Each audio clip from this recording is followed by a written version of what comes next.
Brandon Thurston from Wrestlenomics is up next, and we're going to follow Brandon with John Pollock from Post Wrestling. Delivering on the returns, increasing our margins. Ratings go down the toilet if I'm not here.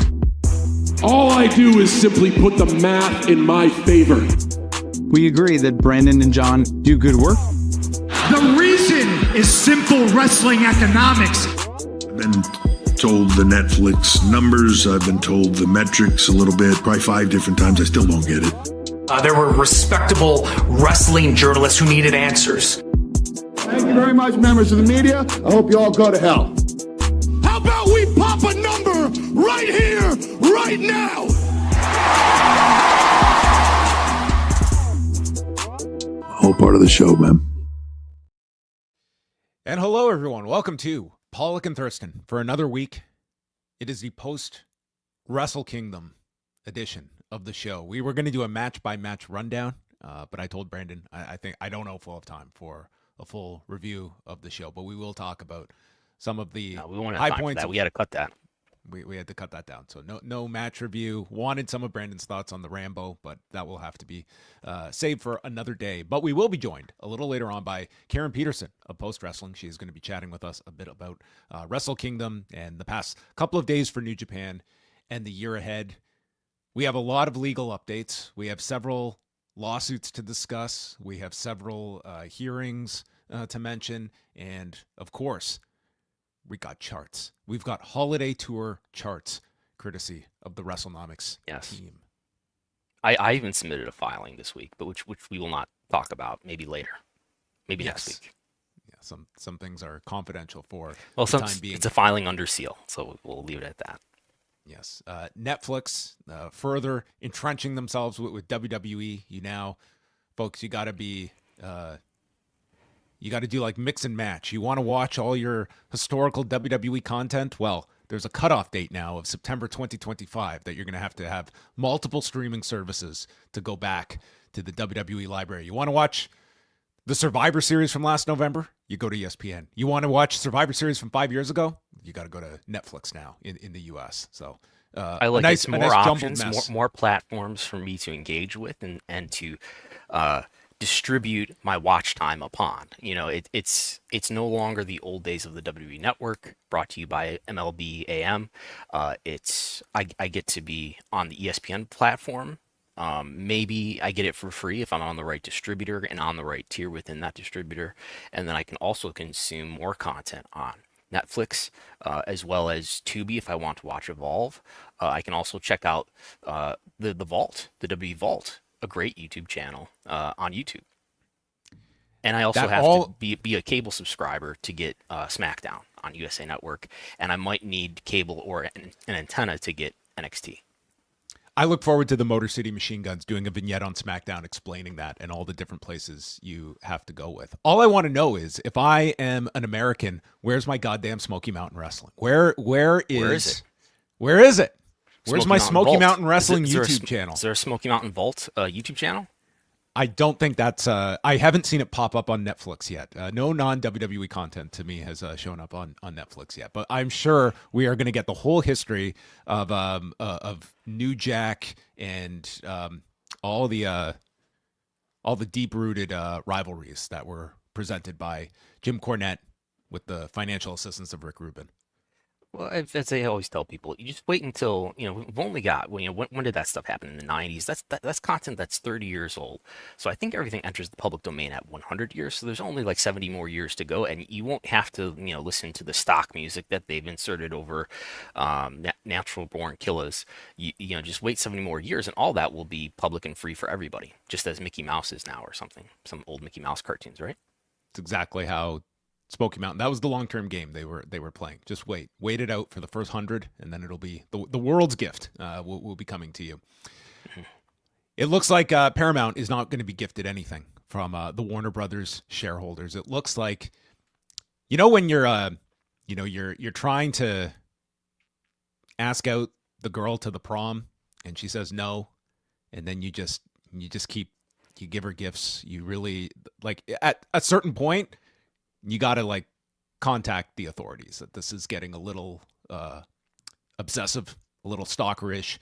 Paramount, I believe this is like the 8th time that they have been turned down at this point. And this is just the second offer, right? This is the amendment to their original offer. I think it's whatever you want to look at as other, like before the official bid was made, what potential offers were made in all of this. It's the second, I would say, significant rejection. At any point, WBD is advising its shareholders as of Wednesday to reject the latest bid by Paramount, citing their bid being more risky. And even though Larry Ellison is personally guaranteeing $40 billion in equity in his latest bid, WBD is stating, you know what, we are Netflix or die. That is what I'm hearing, and that is certainly, I am sure, going to let Paramount sit down and say, you know what, it's just not ours to have. This is not going to work. I'm sure they're going to just go off into the corner and move on. Life after WBD, right? This is the end of the story. Yeah, they're saying that the transaction that Paramount is proposing would be the biggest leverage buyout in history. Maybe adjusting for inflation or not, I don't know. And that they would need how many billions of dollars? $87 billion of total pro forma gross debt.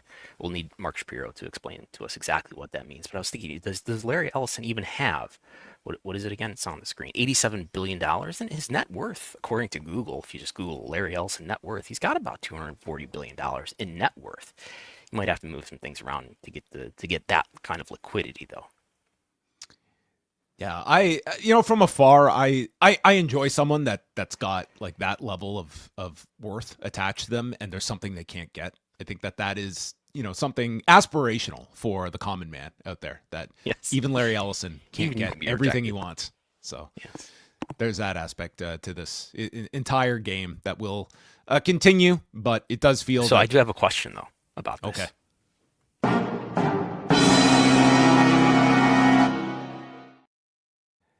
Well, they're going out of business. I mean, this is clearly this is for the audio listeners. What does this mean for AW? Yeah, I think that this is D-Day. This latest bid refusal, because it doesn't matter. There's W partners over here in Netflix. There's TKO partners, UFC partners over there in Paramount.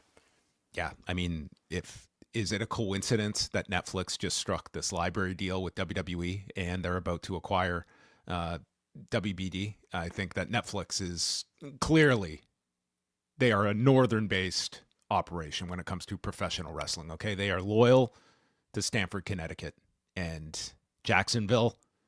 They're in a lot of trouble, and not just against the Buffalo Bills this weekend. Yes, that's right. Yeah, Bills versus Jaguars. You versus Tony Khan this weekend. Yeah, we'll see what happens. We'll see if this is in Jacksonville, right? So will there be on the broadcast? Will we see the Khan family up in the suite during the game? Yeah, I would think so. I would imagine the whole. Did they ever show them? Like I don't watch Jaguars games ever, so I don't know. Yeah, I would think the whole Beatnik group would be present for such a significant game. Beatnik Investments LLC. Yeah, who does get shown a lot, who I do see sometimes, is during Patriot games, because the Bills do have to play the Patriots twice a year. You do see what is his name? The son of the owner. Who owns the Patriots? Everyone's screaming at me now. Robert Kraft. Robert Kraft. Jonathan Kraft, his son. Jonathan you do see Kraft. him up there. A TKO board member. That's correct. Yes. It all is tied together through the extended web of TKO board members and where their tentacles extend to.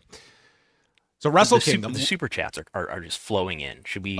Maybe let's go into the super chats. We're addressing AEW anxiety.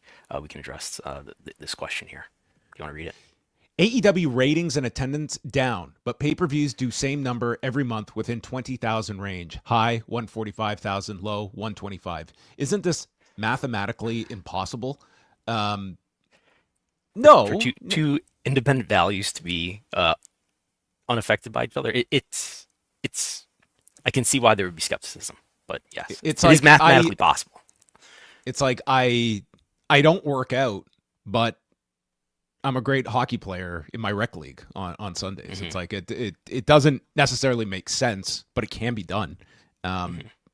AEW, I think, let's take television ratings aside, because I think there's so many ways that you can look at these numbers and what has affected it.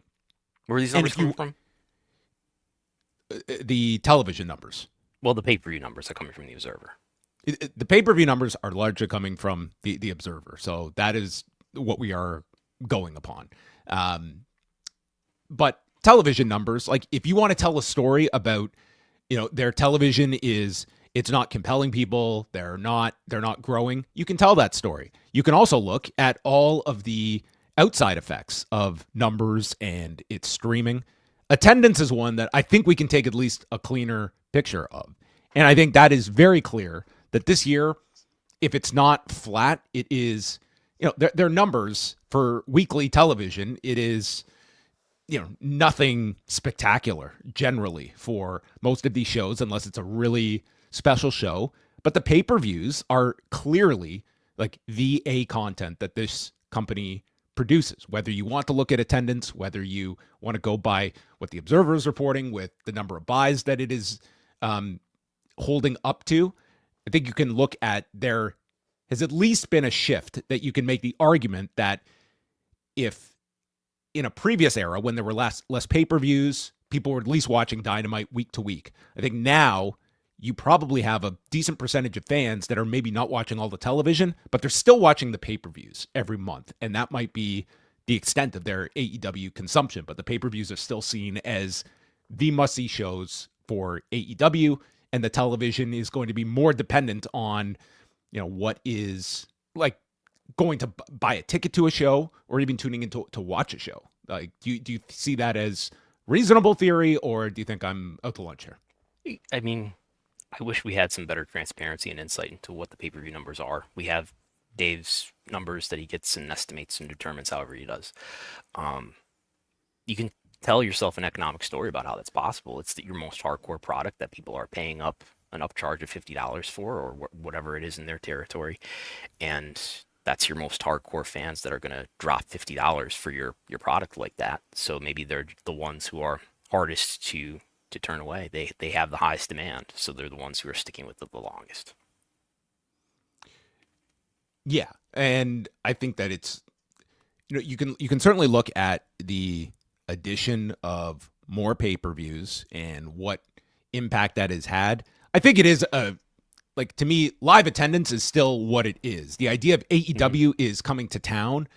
I think we're long past that. Just AEW coming to town is going to necessarily engage people to just want to go. It's going to be, what the show contains. And I think it is less of an appealing live event experience than it was in years past for whatever reasons. And people have gone over all their theories about what is promoted in advance. Do you know what stars you're going to be seeing?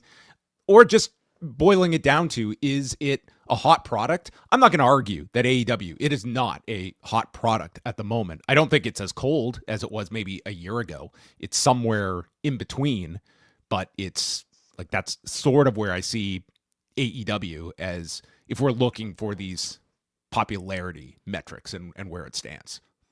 Yeah, I think attendance tells you the clear story, and attendance continues to be down year after year. All right. We'll probably circle around to more AEW unless there's anything else here. These super chats, I don't quite understand the questions that are being asked here, but we can still restoring the V4 title, predict a bumper New Japan year. I think that's a comment more than a question. Yeah. All right. Okay. Well, more New Japan to come, I promise. Speaking of Wrestle Kingdom 20, we do have the announced attendance that the company gave of 46,913, and Hiroshi Tanahashi held a press conference on Tuesday. He stated that over 3.5 million watched the special nationwide, and that approximately 155,000 people watched the show live. Now, what does that mean? The TV-Asahi broadcast was on tape delay, so that was not a live broadcast, and it was airing on TV-Asahi in a from 10:15 till 11:55 p.m. on Sunday evening.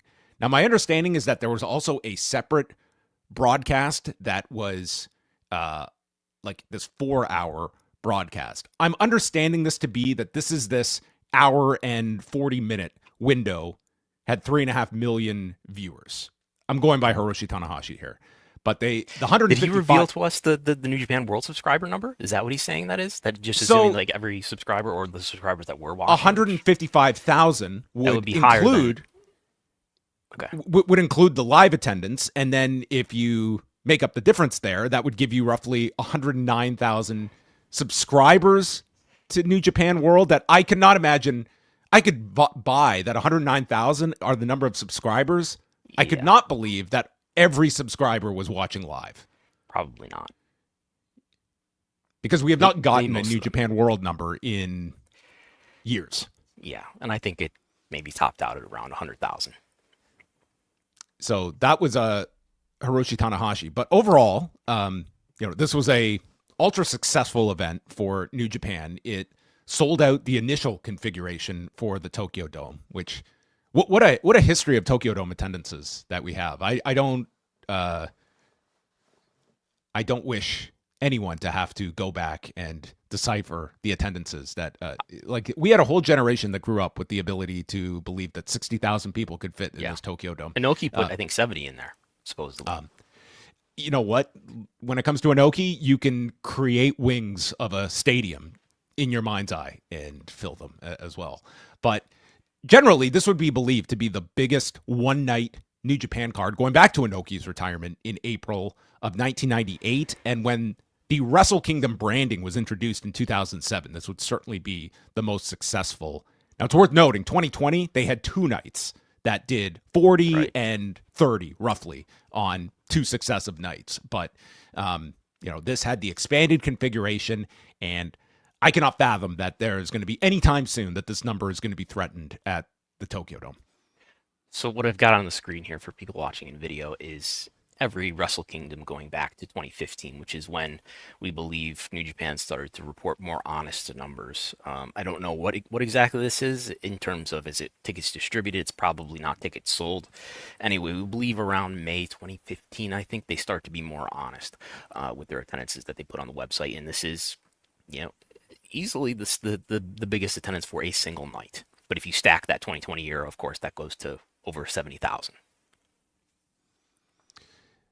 So no gate figure that is known for this yet, but this would, this certainly represented, a big window of opportunity for New Japan, not just like with Tanahashi's retirement, but the anticipation of Aaron Wolf's debut that largely, I think, opened up TV-Asahi to be interested. This is the first time that they have broadcast a Dome show since 2004. So we're going back over 20 years since they have had that level of interest, at least from their home network as well.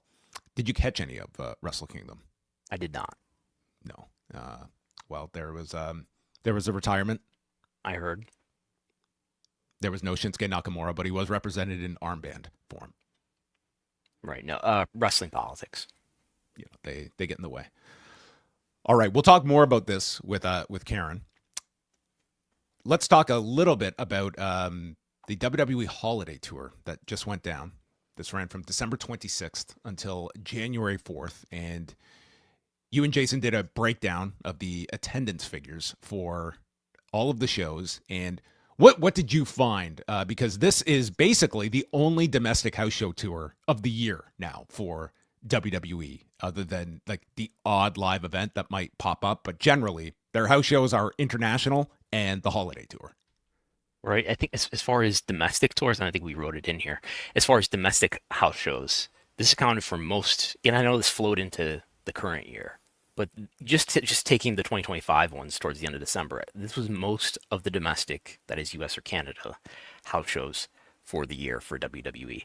And it was down. I mean, it's the second consecutive year that it is down. It was down a little more strongly than it was the prior year. 6,700 is the average tickets distributed for this house show tour, down from 8,900, peaking at in 2023 9,700.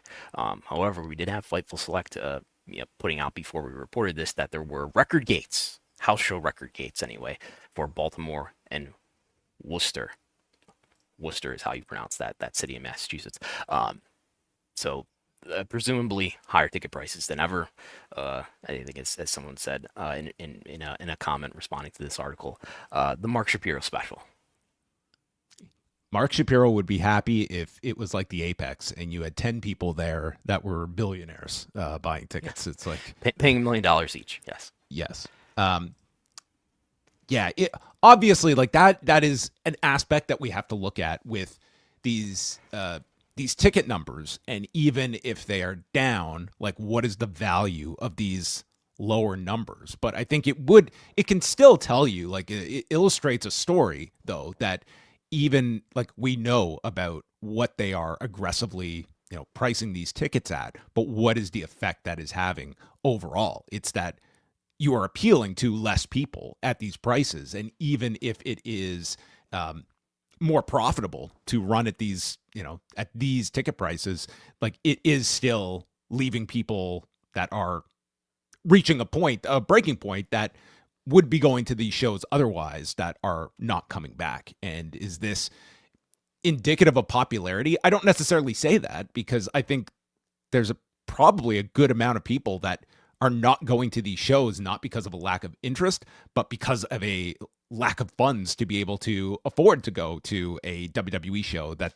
they were spending a percentage less of in prior years in these same markets. Yeah, I mean, this is, of course, sort of like the AEW question. If we want to look at popularity, whatever that means, I think we all have a general sense of what that means. And in AEW's case, that is, the live events are the cleaner story, because their ticket prices haven't changed dramatically, right? But in WWE's case, they have, so that does distort the cleaner story that we would have from attendance. And attendance is slightly down, especially on the SmackDown side. But if we look at, SmackDown TV ratings, and we do have like a full quarter that just ended in Q4, if I bring it out over here, and they did about 1.1 million viewers for SmackDown. Now, I know there's cord cutting, but if we compare that to the Q4 of the prior year, they did 1.4 million, which is probably down worse than 10%, given if you want to adjust for cord cutting in there. So maybe there is a slight decrease in interest that we're seeing for WWE, or a plateauing at least. Do you like this model overall? Like, does this tell you that this idea of scarcity of live events that you run pretty much this 1 week out of the year is best served, now that we've seen it in practice for at least during the TKO period, that now we're down to like the lowest that WWE has ever been providing these live events? Or do you think like there is opportunity that's a better kind of, not a full schedule, but something more than this? It's still doing better than 2021. Now, I know maybe you could say that there was in 2021, this is right after you have returned to touring from the pandemic, but still up from the 5,100 they were doing in the very last, I guess you could say, the last Vince head of creative year there. So there's at least that. That aligns with my senses that WWE is still more popular than the very end of the Vince head of creative era. But I don't know. I don't have a strong opinion about, like, are they creating a risk? I mean, there is a risk, no doubt, but is it something that's going to really damage them in terms of when, if they do end up in a state of lower popularity, are the fans who can't afford to go now going to feel burned and then be less willing to go when they have to lower ticket prices, assuming that becomes a reality? I don't know. I guess I think that people's memories tend to be short, and this is creating a bad press story for them as far as goodwill with fans, which is, how much do you weigh that? Not a lot, probably. I don't think they weigh it a lot. Clearly, they just want to do what's going to create the biggest gates for them and create the biggest margin expansion. Yeah, it's interesting to contrast, because I think that UFC over time, they have really adopted this label of just the go-to is, well, these fighters are underpaid. And that's not a narrative you see assigned to WWE talent, but it's emerging this overall. It's just they're overpricing overpricing is the wrong term, because a lot of people are paying for these tickets, but it is one that, I mean, you can just look at, the comments under any WWE video or something. It's like the ticket prices. They're like the number one thing that get brought up by people more and more.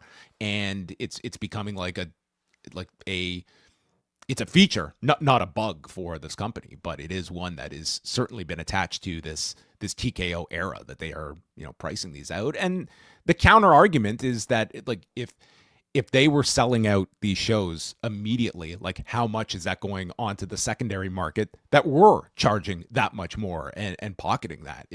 The company is in the mindset of that's our revenue that is being made elsewhere outside of the company. So we are going to take that back in and price these at the amount that enough people will buy them that is going to reach our level of revenue for these shows.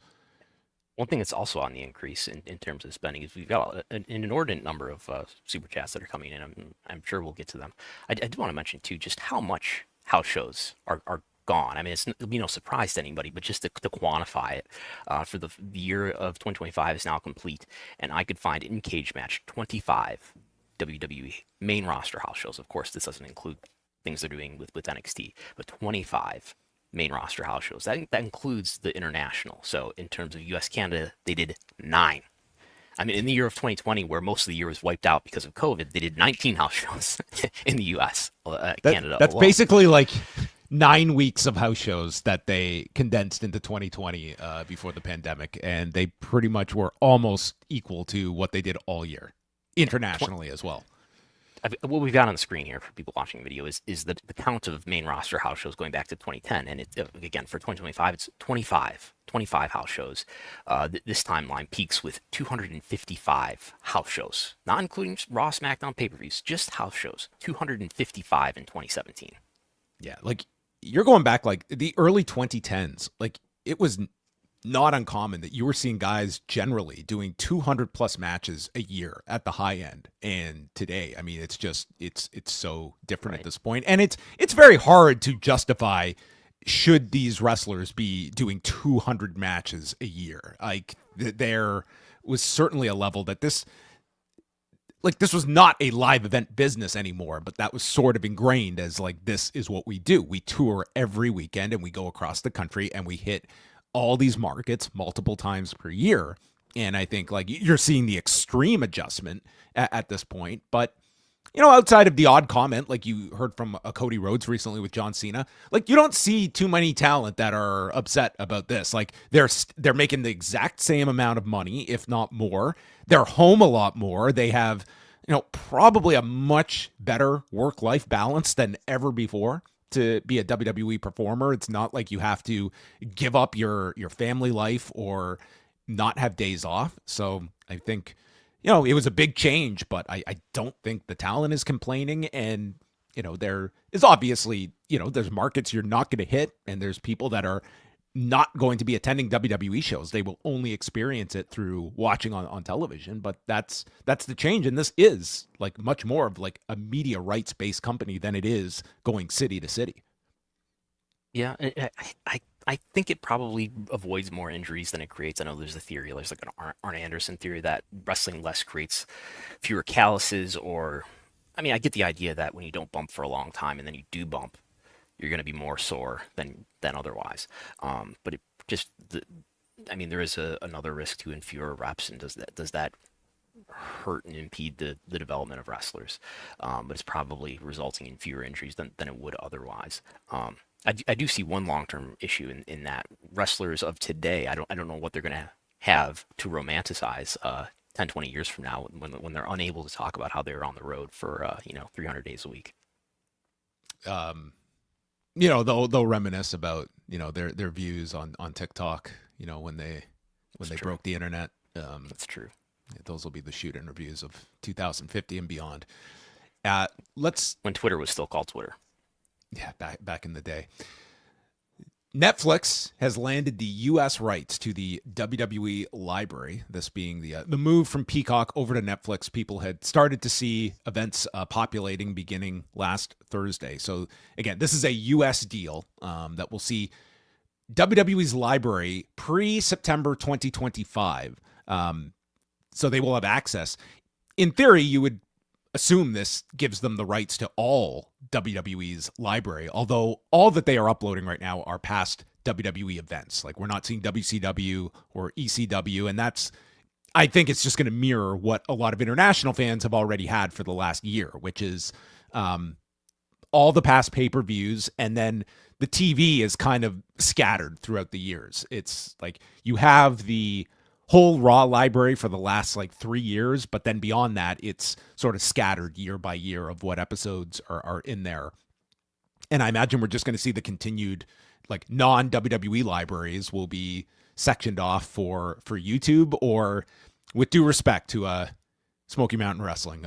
Maybe there's no SmackDown here, by the way. This was something that stood out to me. SmackDown, I guess, still has the deal with USA. So I think SmackDown archives are still on Peacock, if I'm not mistaken, but I don't have access to Peacock, so I can't verify. I could look, I suppose. I guess I know they would have access, or would have, even when there was the W Network, right? Like it would take a 30-day delay for the newest episodes to show up.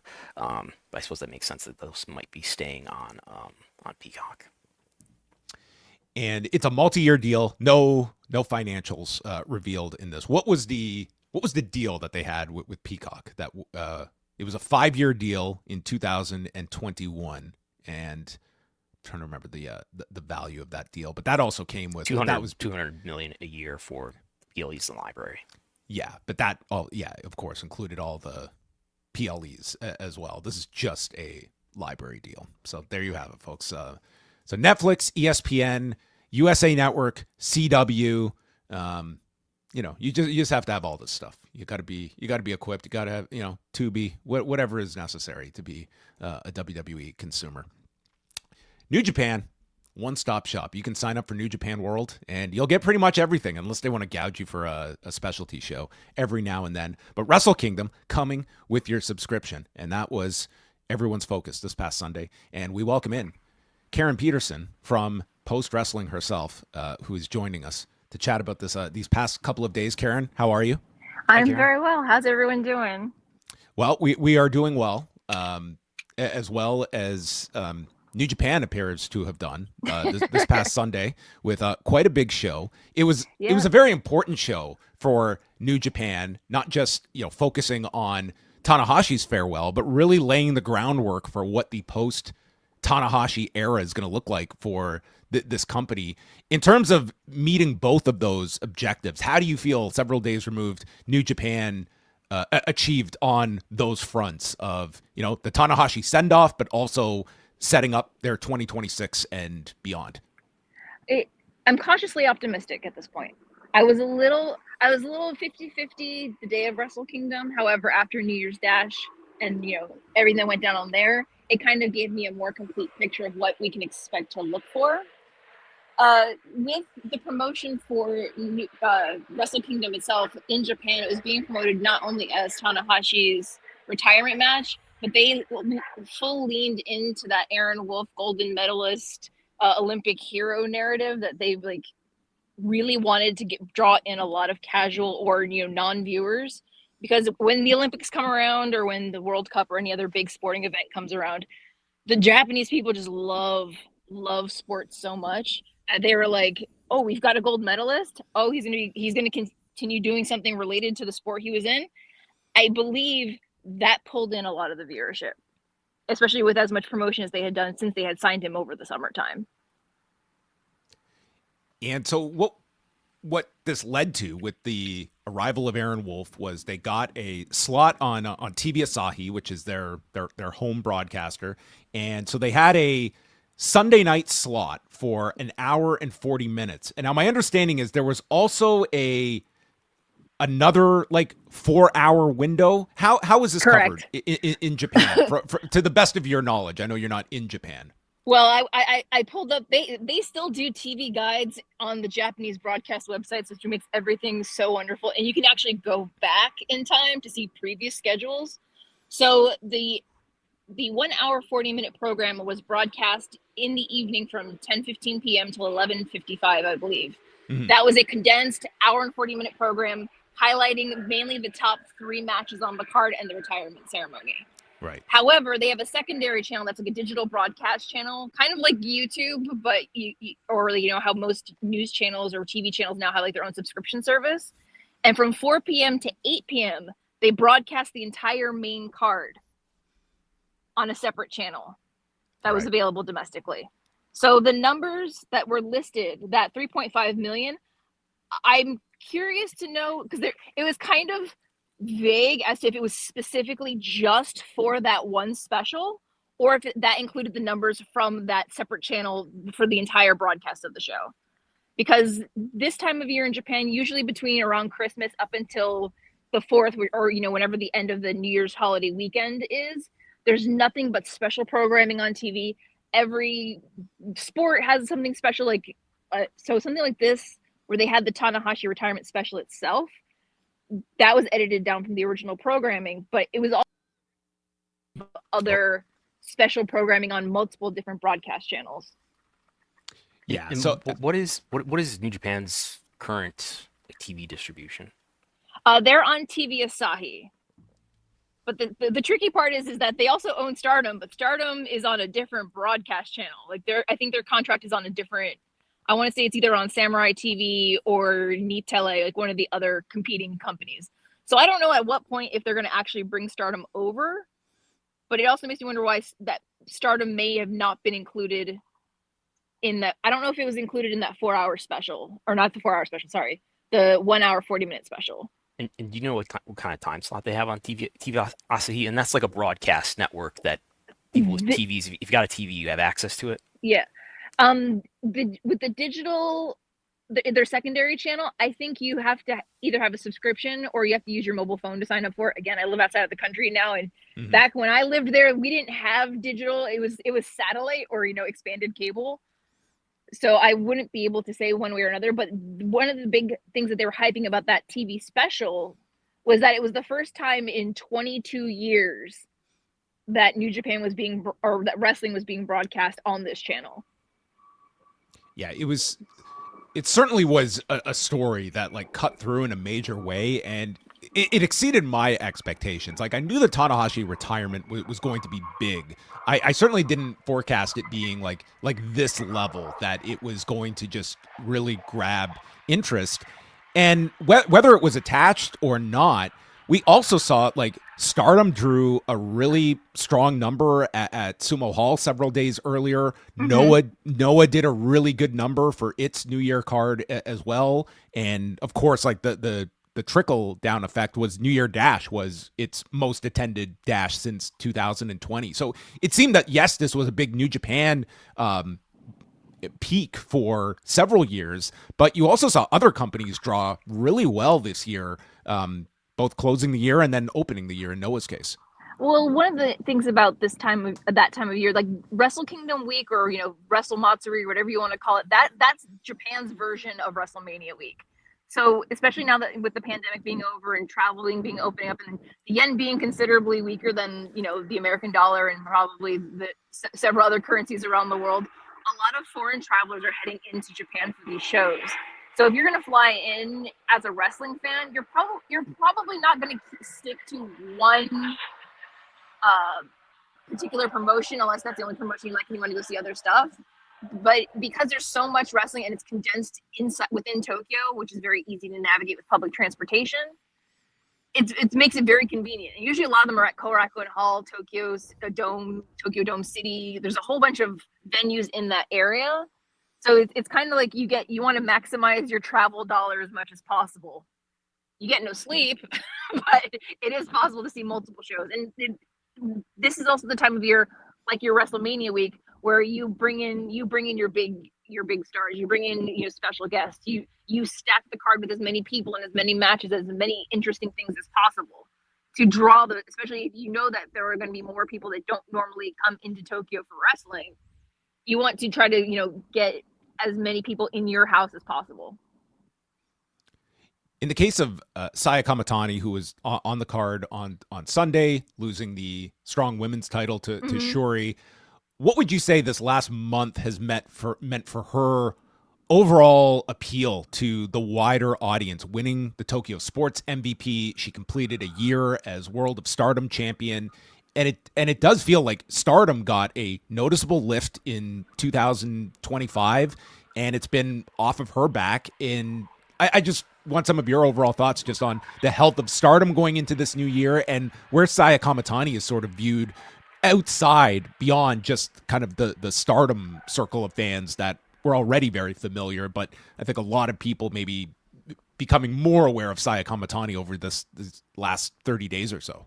If I could make a very bold statement, I would say Saya Kamitani is your new Mayu Iwatani, because last year's Stardom lost both Tam Nakano and Mayu Iwatani after previously losing Julia and other notable names that with all the departures to Mari Gold. She's been the one consistently that has been at the center of the company, shouldering the company as the world champion, and also starting to do kind of what Tanahashi and Okada did to a certain extent, which was not just doing Stardom branded co-promotions, but going onto variety TV programming as a guest, which is a very popular thing for them to do with wrestlers in Japan. If for me, everyone's like, well, did you used to watch Akira Hokuto's matches? And I'm like, I knew her as a TV talent when I lived in Japan, because by then she and her husband had retired.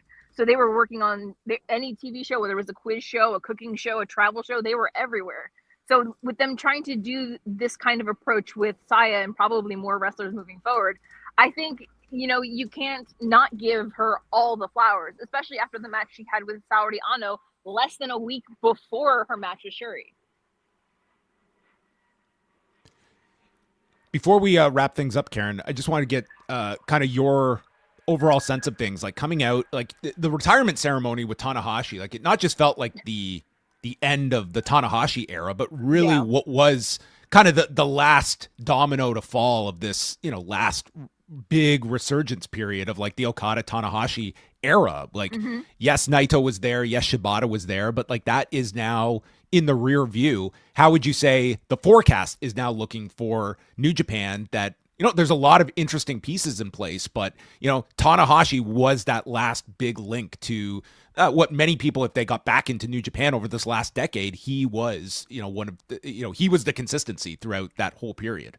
Well, as we say, the training wheels are finally off, and they have no choice but to ride at this point.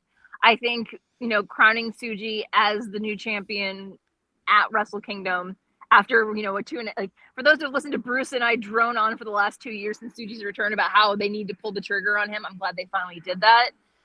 I am glad they're getting creative with, finally laying some old factions to rest, but they need to start taking bigger risks when it comes to who they're going to push to the forefront. Because as much as I love Doki versus Desperado, I've seen it.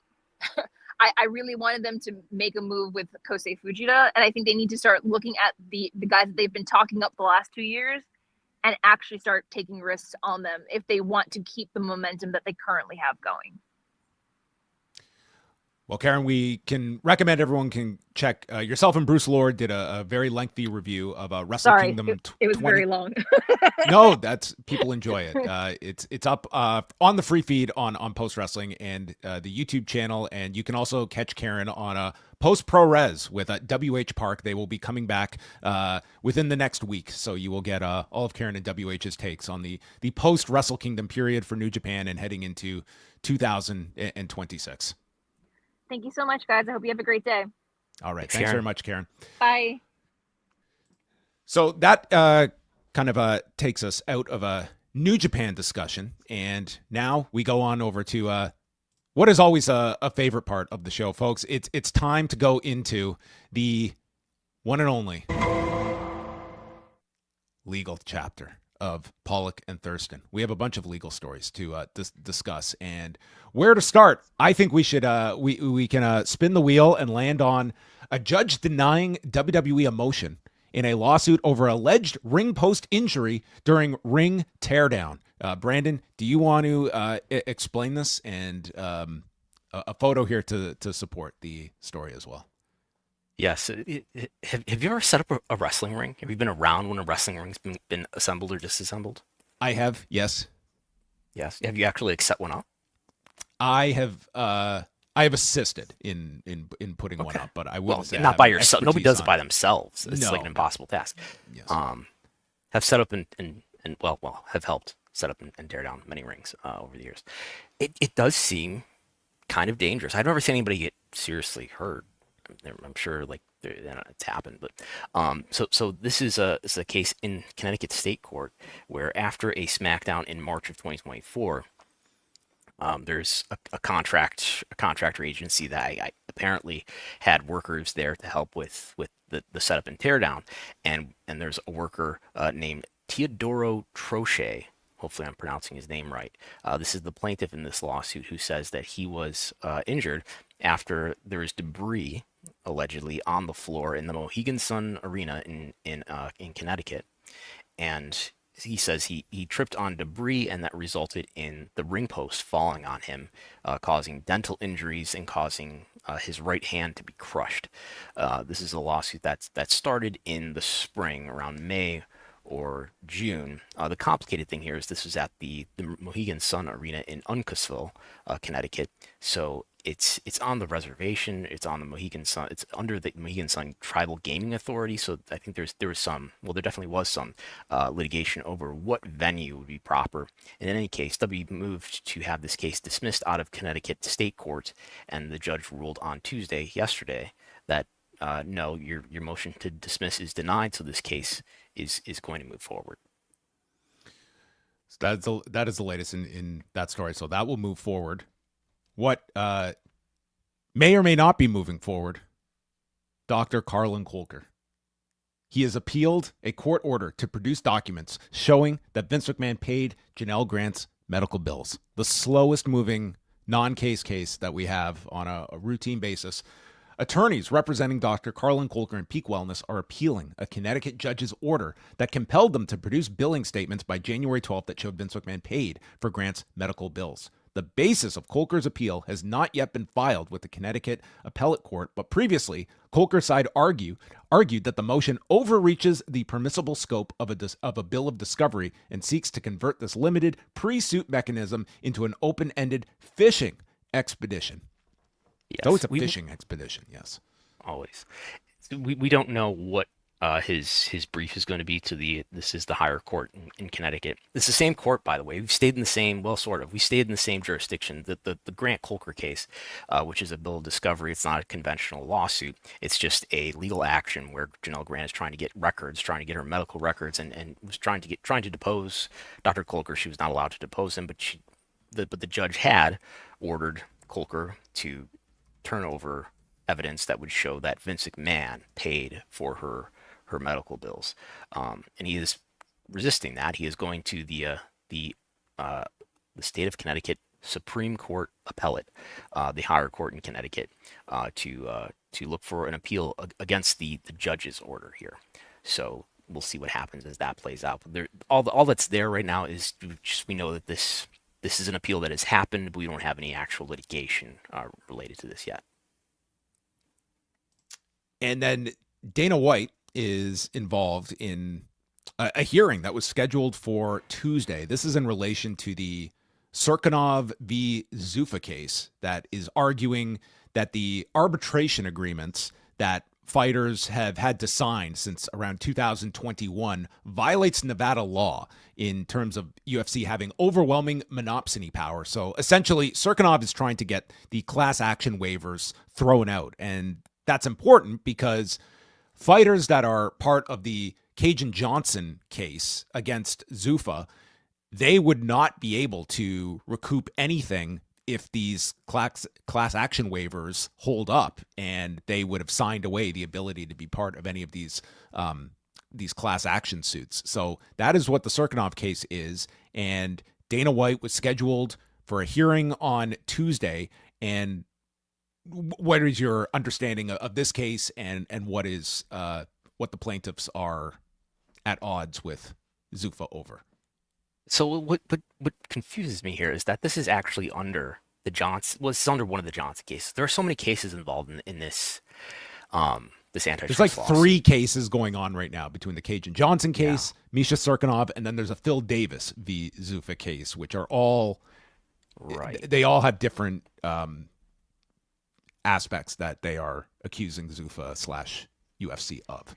In any case, you shared a link with me of a story from Yahoo Sports where they're reporting that Dana White has been ordered to testify at this hearing. So I read some of the briefings, and the plaintiffs, they're in a discovery phase apparently, and the plaintiffs are complaining that the defendants, who are UFC, Zuffa, are not turning over all the evidence that they say that they're supposed to turn over. And mainly the main feature seems to be around evidence that would come from certain UFC employees' devices, employees including Dana White. What they're saying is that there are long gaps of time, years, where they don't have documents from different devices, where apparently, they say that Dana White started using this certain iPhone and then he used it for years, and we don't have any of those records. And there's disputes too over whether they can get evidence from these devices, because these employees say that these are their personal devices, but the plaintiffs say no, but they still conducted business on these personal devices, therefore they are eligible for discovery. So that's what's happening. And we were looking at potential spoliation. Does everyone remember what spoliation is? Because we're dealing with it in the W shareholder lawsuit also, or potential spoliation. But potentially, they may not be able to recover this evidence. Maybe they've lost it or destroyed the phones, I don't know. They're saying that they don't have access to these phones. So if they don't have access to this evidence and they can't turn over the evidence, we may be looking at spoliation here, which means the evidence that was supposed to be protected and supposed to be preserved was not preserved, and that could be bad news for the party, that is the defendant, Zuffa, that cannot overturn them, which may lead to an adverse inference if it goes to that extent. They're also looking for sanctions against the defendants too, for not cooperating with discovery, not cooperating with court orders. So this hearing did happen. I can't tell you what happened at it, but this hearing that happened yesterday, where Dana White was supposed to testify, the hearing did happen. But as federal lawsuits, as it appears on the docket, you have to wait months to get access, because they're allowed to redact things and review them. So several months always go by before these hearing transcripts end up viewable to the public on the docket. Any reference to Langus? So there is a brief mention of Signal, which is Langus spelled backwards. That is not the main feature. The main issue is that that the devices are not being dealt with at all. They don't have the devices. There was a mention of Langus though. Well, not Langus, of Signal. It's not just Dana White's devices, or it's not just a Dana White related discovery that they're after here. There's a list of 20-something UFC/TKO employees who they want evidence related to. It includes Ari Emanuel and Mark Shapiro, Jason Lublin, who is the Endeavor CFO. I think he may have had a title under UFC as well. Grant Norris, he as well, the recipient of a prediction by Mark Shapiro in July of 2022. He was on the email to Andrew Schleimer and Lublin. Yes. Seth Krause, the chief legal officer. So it's and a lot more than that. Joe Silva is mentioned in here. They want a lot of evidence that they're not getting yet, which it's a recurring theme here, where we have disputing parties and they're litigating over what evidence the other side is entitled to. Yeah, and John Nash has done a lot of reporting on this for the Cirkunov case in specific. UFC has filed an appeal in the Ninth Circuit to just avoid discovery altogether. Don't know if that one will be granted or not. And then the Davis case, if people are trying to keep track of all of these cases, Phil Davis used to fight in the UFC, left the UFC years ago, and he is representing fighters outside of the UFC, stating that they have been damaged because of some of the monopsony power that UFC has, and is only seeking injunction relief. They're not looking for money in their case. But the interesting part is that Davis was part of the Kung Lee settlement, and therefore, after that case settled, he may not have standing to be able to sue them. So that still has to be determined. So I don't know if there's going to be resolution to any of these cases for a long period of time, but such is the case with a lot of these suits that we cover. But it's a 10-year lawsuit at least in the Lee case, right? Has the Lee case been settled? The Lee one is done. The Lee one is settled. Fighters have received money. Like, that one's done. And now the Cajun Johnson case, which represents the fighters from July 1st of 2017 up to the present, that one is like they have to still seek certification. Like that could be like we could be looking at years. As you mentioned, it was 10 years for the Kung Lee case to reach a settlement. So you got to kind of be in it for the long haul.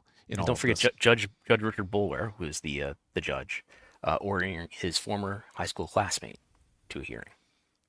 That's right. They all went to Bishop Gorman together. What a fun lunch hour that must have been. With the Fertitas. That is correct. Yes. Yes. All right, we're gonna do a catch up on some viewership notes. So going back a week ago to the December 29th edition of Raw. This was a live episode after they had a taped show the week prior. For what I believe was the fourth week in a row, they did not rank. The number 10 show on the global top 10 had 2.8 million views. So that is what Raw fell. This is the lowest floor yet for these non-ranking weeks.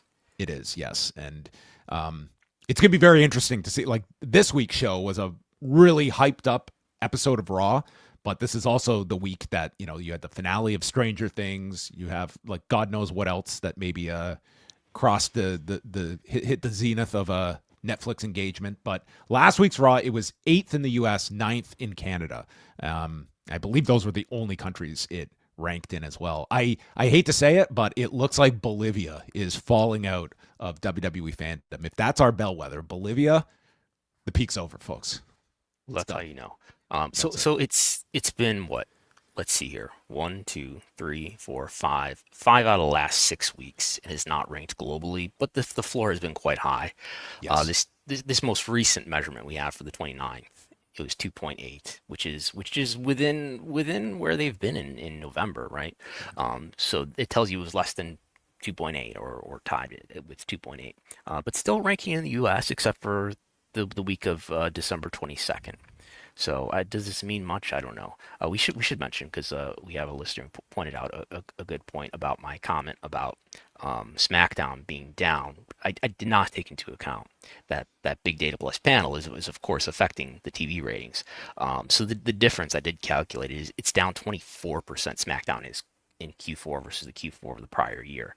So I mean it's down about 20% apparently due to Big Data Plus panel. So a lot of that could be excused with Big Data Plus panel. NXT from last week did 604,000 viewers, 0.07 in the demo. So they were down 13% in the demo. Audience was basically even. Dynamite on New Year's Eve, the all-time low for Dynamite on a Wednesday night. What does this mean? 398,000 viewers and a 0.07 in the demo. I am amazed they did this much on New Year's Eve, to be quite honest. But that is probably your rock bottom number that, a tornado could go through your home and these fans are going to find a way to watch Dynamite. Yes, the demo held up better than the overall audience. Yes, so you know what? That is your loyal audience. And then the big one, SmackDown going to 3 hours. Yes, in Buffalo. In Buffalo, no less. Brandon, I think I'll speak for him. I don't think he went to this show. I did not go to the show, no. 1,175,000 viewers and a 0.28 in the demo. So males increased in the demo. Women were down. They have a sense of when enough is enough. But they did get a slight bump from the week prior as well, as the 3 hour era is back in our lives. And then Collision, which in comparison to the Collision that aired on Christmas, this audience, 241,000 and a 0.03 in the demo. Their overall viewership was actually up. That was up 11%, but the demo was down 24% from the Christmas edition of Collision. So I think Collision is almost impossible to gauge anything from. These time slots move all over the place with such regularity. It is going against, it airs on Christmas one week. It's back to Saturday this week. December, it's just been all over the place. So, I mean, you can decipher this however you would like, but there you have it. It feels like it is just a wild time when it comes to deciphering any of these figures. Credit to Spoiler TV for helping us decipher what the ratings were. Did you try to solve the latest Programming Insider puzzle? No, I did not. For people who don't know what we're talking about, Programming Insider, which has for the last year or two been the source for TV ratings. Our friend Douglas Pucci has been out for a little while, and these ratings. Oh, maybe they did fixed. Well, no, I don't think they did. Well, maybe they did. I don't know. Anyway, it's become you get a random assortment of table configurations. It feels like raw data that has been emailed. That I mean. As the man I always credit for taking dense information and putting in wonderful chart color-coded form, this has to drive you up the wall.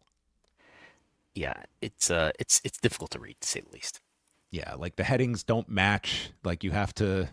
Yep, you have to figure because there'll be like a long list of headings that will just be like one after another in a long column. You have to move them over. It's like we've got like 10 columns here that they're offline. I mean, let's all get together for Programming Insider to try and make sense of this. Okay, we're simple people. We just need some help. Yes. All right, we have some more super chats, so let us go through. We will answer what we can here. Oh, look at this. Yes. The real pay-per-view numbers for AEW are on Langus. Yes. We're not in that special chat. John, any update on Chris Jericho you can share? I don't have any update on Chris Jericho.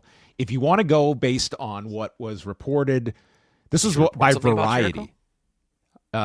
He was apparently, people thought he was going to be in the Upside Down on Monday on the Stranger Things edition of Raw, but he was not. Okay.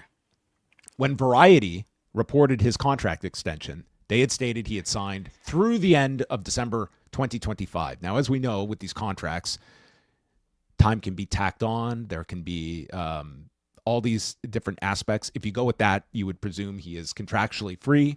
Cannot say that definitively. I think everyone expects him in WWE. So I am of that belief as well. But that is the Chris Jericho story. Any 2026 predictions? Peace and Harmony Online. No more wrestling politics, and we will be joined by a representative from Philippe. Those are my predictions for 2026. Who will main event WrestleMania? Night 2. Night 2. Mm-hmm.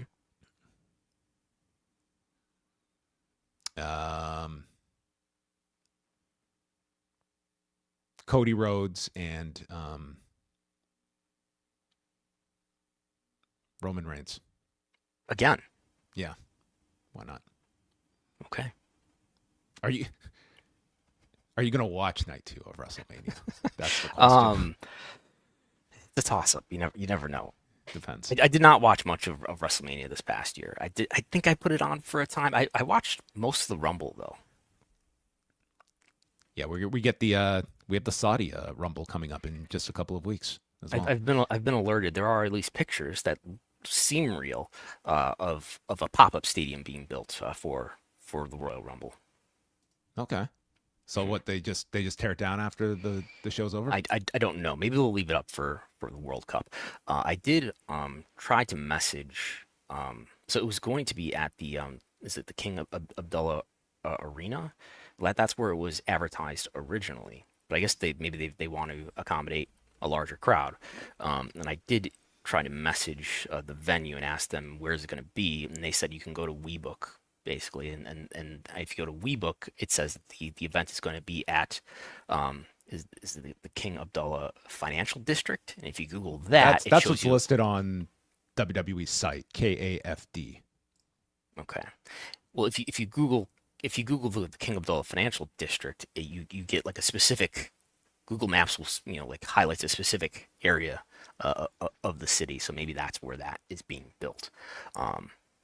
I know there are many comments online about this pop-up stadium, and I will say the potential for migrant workers to be building that, and maybe in not good conditions, it's possible. Yeah, I don't know that we'll get any information about that. I still need to look into what the public records law is in the kingdom. Well, that will be that will be a future topic as we head into the Royal Rumble and the status of the pop-up stadium. Do we know how big of a venue this is going to be roughly? Presumably bigger than the other venues. So I think that was in the around 30,000 supposedly. Mm-hmm. All right. Well, on that note, we are going to bring the show to a close, but I want to thank Karen Peterson for joining us, and you can always follow our work over at postwrestling.com. Brandon has several stories up this week, including the Holiday Tour, complete with graphs, so you can go back, see how they performed in prior years and how this 2025 tour held up, as well as all the latest in the world of Dr. Carlon Colker and more. So you can always check out that. And then over patreon.com/Wrestlenomics, you can keep up to date on all of the television happenings and everything else Wrestlenomics related. Yes. And I still have to do the monthly updates for the mark-to-market comparisons for the most matches for the year. We'll be processing that data soon. Scheduled to do another AEW quarterly business program with one Josh Nason, and with that comes along the Wrestlenomics produced key performance indicators for AEW. So look for that, all of that soon. Okay, I look forward to it as always. Wrapping up the year for AEW, a very interesting year for All Elite Wrestling. So we will be back next Wednesday, 1 p.m. Eastern Time. Thanks to everyone for joining us live. Thank you for the super chats, and we'll speak with you next week.